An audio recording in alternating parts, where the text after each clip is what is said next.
за лесом избушка стояла,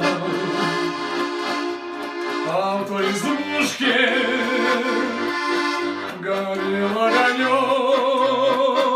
и ветер не плачь,